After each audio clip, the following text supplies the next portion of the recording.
मानवता के पुजारी, करुणा और मैत्री के मसीहा, परम पिता परमात्मा प्रभु महावीर स्वामी के चरणों में हृदय की अनंत अनंत आस्था के साथ वंदन करती हूँ, नमन करती हूँ। परम श्रद्धेय, परम पूजनीय, परम आराध्य बुद्धनी जी महाराज के चरणों में हृदय की अनंत अनंत आस्था के साथ वंदन करती हूँ, नमन करती हूँ। परम श्रद्धेय, परम आराध्य महाराज जी के चरणों में वंदन करती हूँ, नमन करती हूँ। इस धर्म प्रांगण में उपस्थित मुमुक्ष आत्माओं, आपके भीतर विराजमान आपकी पवित्र आत्मा को मैं नमन करती हूँ। आज कितना प्यारा दिन,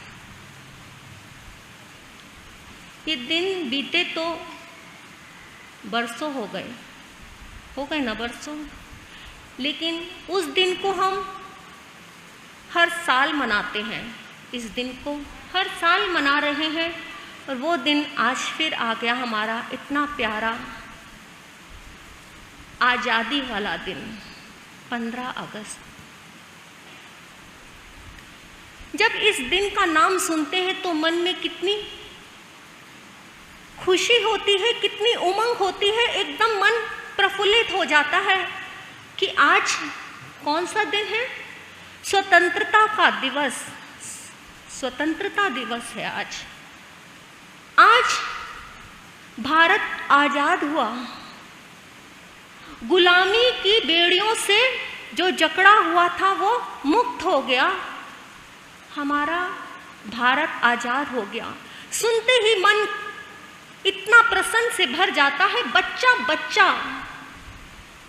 एक बच्चा, छोटा सा बच्चा भी, उसके मन में भी इतनी उमंग होती है, इतनी उत्साह होती है, झूमते हैं, नाचते हैं, गाते हैं। क्यों? क्योंकि हमारा भारत आजाद हुआ।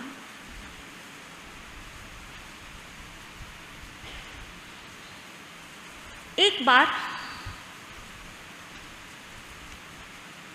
एक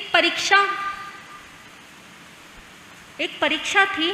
परीक्षा में कुछ 40 बच्चे एक साथ परीक्षा दे रहे थे। 40 बच्चे थे एक क्लास में। तो उस 40 विद्यार्थियों ने परीक्षा दी, लेकिन उस 40 विद्यार्थियों में से केवल एक विद्यार्थी उस परीक्षा में पास हो पाया। अब जो एक विद्यार्थी पास हुआ तो उसका कितना सम्मान होगा, उसके लिए कितना खुश होंगे सब। तो उसको स्टेज पे बुलाया गया और उसको पुरस्कार देने के लिए सम्मानित किया गया। बुलाया स्टेज पे, उसको सम्मान दिया, पुरस्कार दिया और उसका सम्मान हो गया। उस वक्त तो वो विद्यार्थी आगे आया, उसने अपना सम्मान भी ग्रहण कर लिया, क्योंकि वो 40 बच्चों में एक अकेला विद्यार्थी जो पास हुआ। लेकिन उस विद्यार्थी के मन में कुछ खुशी नहीं हुई, कोई उमंग नहीं जगी।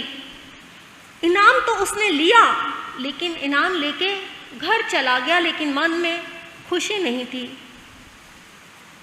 क्यों?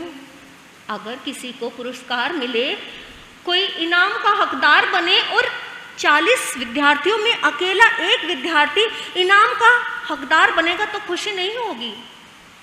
आप अपने ऊपर ले लीजिए, अगर आपको पूरी सभा के बीच में से सिर्फ एक व्यक्ति को पुरस्कारित किया जाए, उसका सम्मान किया जाए, तो क्या उसको खुशी नहीं होगी? होगी ना, बहुत खुशी होगी। लेकिन उस बच्चे के मन में इतना उमंग, इतनी खुशी नहीं हुई। जानते हो क्यों? वो अगले दिन अपने स्कूल में आया, अपनी क्लास टीचर के पास आया। वो सम्मान जो उसको मिला था, जो पुरस्कार उसको मिला था, अपनी टीचर के हाथ में देते हुए उसने क्या कहा कि मैम, इस पुरस्कार का मैं हकदार नहीं हूँ। क्यों? क्यों नहीं हो तुम इस पुरस्कार के हकदार? अरे तुमने 40 बच्चों में अकेले तुम ऐसे बच्चे थे जो तुमने इस एग्जाम को पास किया, तो तुम तो हकदार हो। क्यों नहीं हो तुम हकदार? नहीं मैडम, मैंने एक क्वेश्चन का उत्तर मैंने किसी दूसरे विद्यार्थी के शीट में से देखकर लिखा था, उसके पास से देखकर मैंने लिखा था, तो मैं असली हकदार नहीं हूं इस इनाम का। जैसे ही उस टीचर ने सुना, अवाक रह गए कि बच्चा इतना ईमानदार, इतना सच्चा, इतना इसके अंदर जज्बा सच बोलने का, कितना अच्छा और प्यारा बच्चा है ये। इसकी ईमानदारी को देखकर मेरा मन तो द्रवित हो गया। कोई बता सकता है अपनी ऐसी कमजोरी को कोई बता सकता है? नहीं। लेकिन उस बच्चे ने कहा मैं इस इनाम का हकदार नहीं हूं, क्योंकि मैंने एक क्वेश्चन किसी दूसरे विद्यार्थी की शीट से देखकर लिखा था। टीचर ने सुना, मन द्रवित हो गया और कहा, नहीं बच्चे, तुम्हारी ईमानदारी, तुम्हारी सच्चाई, यही तुम्हारा सबसे बड़ा पुरस्कार है। तो तुम तो सच्चे अर्थों में इसके हकदार हो। ये इनाम तुम्हारा ही है और तुम इसे ले लो। जानते हो वो बच्चा कौन था? उस बच्चे ने इस देश के लिए बहुत लड़ाइयाँ लड़ी, बहुत अपना खून बहाया। वो बच्चा कौन था? गोपाल कृष्ण गोखले। वो बच्चा आगे चलकर गोपाल कृष्ण गोखले बना, जो इस देश के लिए उन्होंने क्या क्या किया।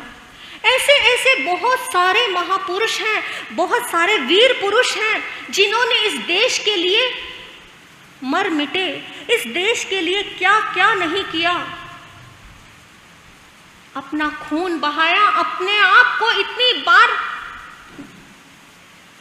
जंजीरों में जकड़वाया, अपने परिवारों का खून बहाया। कितने कितने महान, कैसे कैसे वीर पुरुष हुए।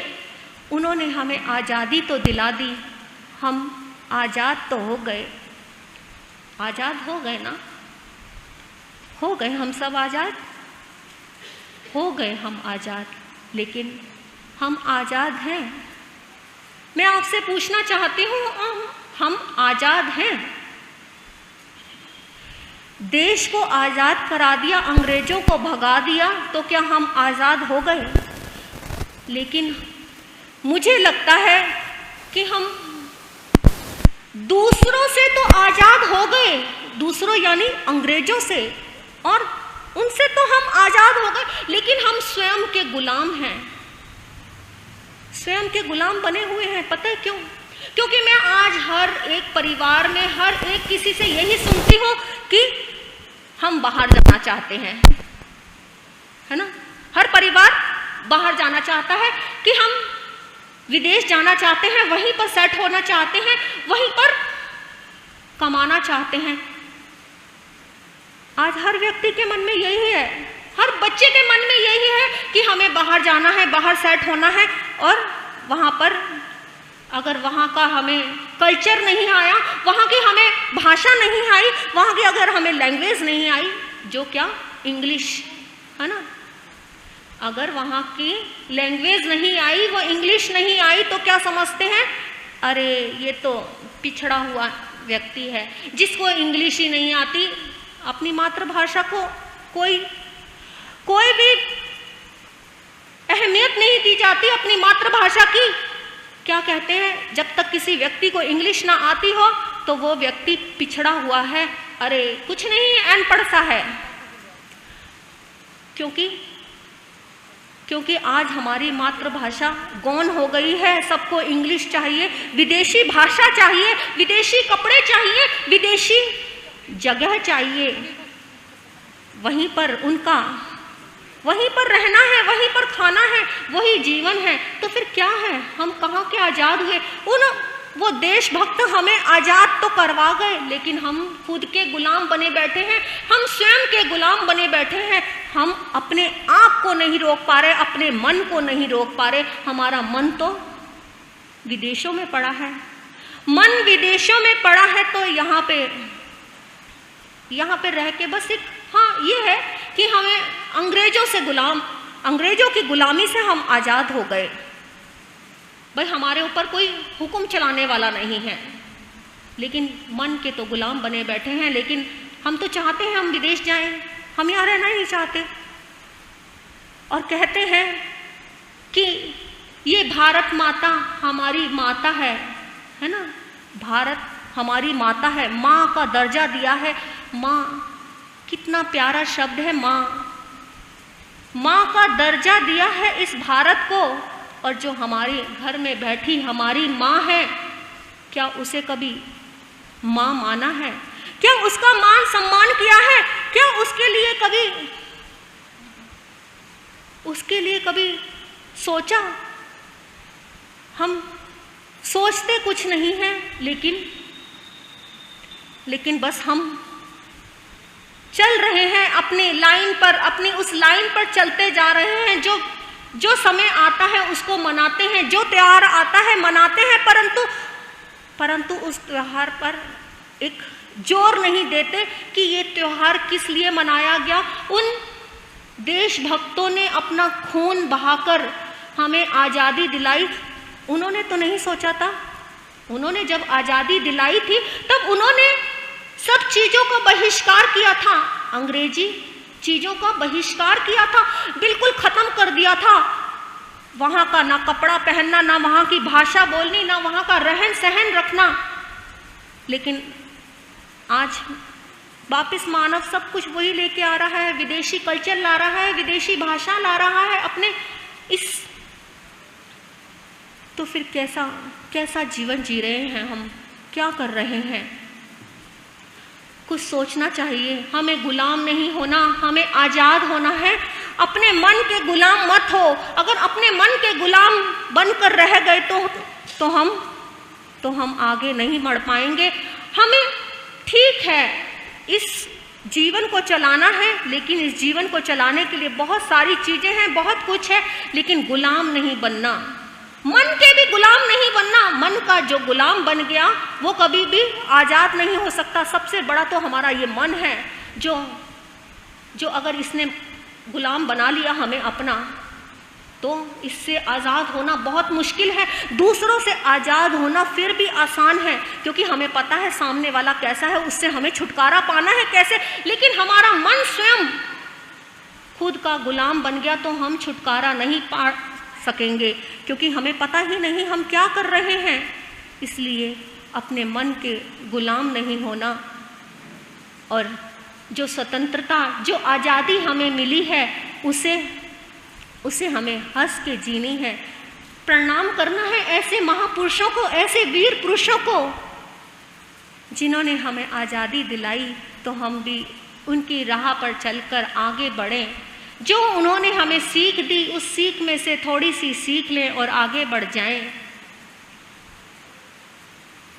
लखवारे प्रणाम ना वीरानु, लखवारे प्रणाम ना वीरानु, देश धर्म ते लाया जिना शरीरानु, देश धर्म ते लाया जिना शरीरानु, लखवारे प्रणाम